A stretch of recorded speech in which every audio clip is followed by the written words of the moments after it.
at the risk of sounding like a boomer again, if I didn't already in that last bit. I was trying to... Oh, did it? Yeah. Back in my day, and Surfing USA days, the fanciest equipment... in black and white. The fanciest equipment we ever saw at school was an overhead projector or a shiny new calculator. Now, the AI revolution has introduced expert systems and thinking computers into the classroom, along with a whole host of ethical conundrums. Yes, as more and more Aussie students engage with this new tech, how can we ensure they use it honestly and responsibly without shortcutting their education or critical thinking skills? Well, to talk us through all of this, it is a big issue. We welcome back author and tech expert Tracy Sheen. Morning to you, Tracy. Hi, Tracy. Hello. Look, this is something we're all talking about as parents now, and for a lot of us, wrapping our heads around, you know, AI is really hard and complex and sort of a bit daunting, to be honest. So what's the first thing you would recommend for people to just get familiar with it when they're sort of talking about this at home? Yeah, well, I mean, they could start by asking it about the history of the Beach Boys.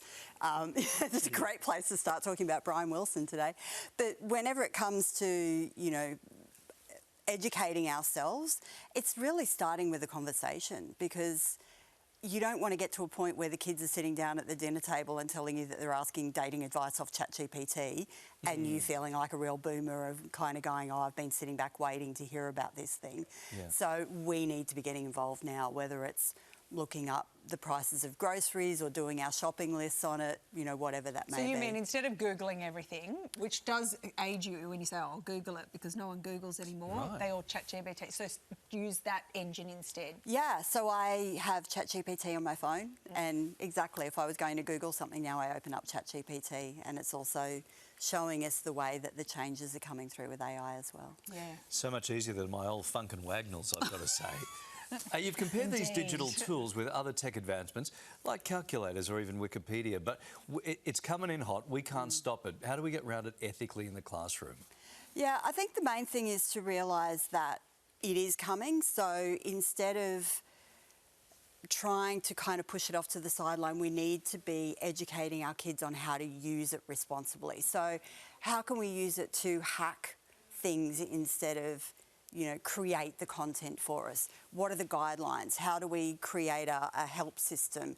How do we ask questions of it more effectively that we can then drill down into what it is we need instead of staring at a blank screen? Yeah, so to collaborate with it. And you think teachers need to be, you know, teaching how to work with AI. Is that your belief? Absolutely. I think right now the thing that's scaring me is I don't feel like we're sending our current crop of students into the workforce prepared. So we do need to be utilising and leaning into these tools, because the kids need to be walking out of high school knowing how to prompt, knowing what's kind of they're going to be faced with in the workforce. One of your pieces of advice is to demonstrate ethical use at home, right?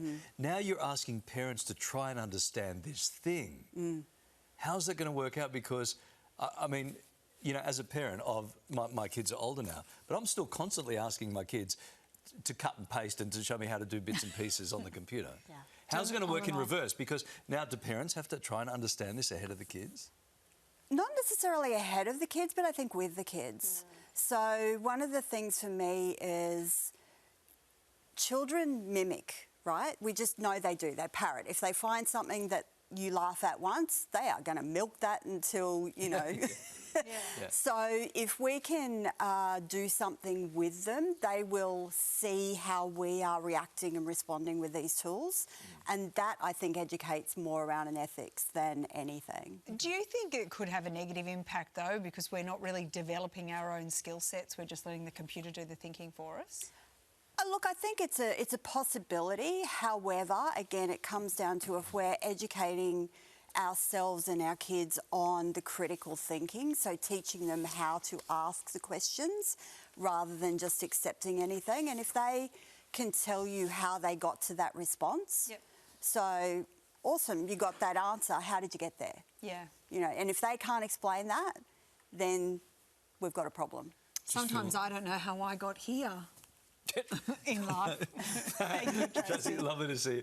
Tracy Sheen's book, AI and You. Would you like to buy a vowel? Reimagining Business is out now. Thanks, Tracy. Good stuff.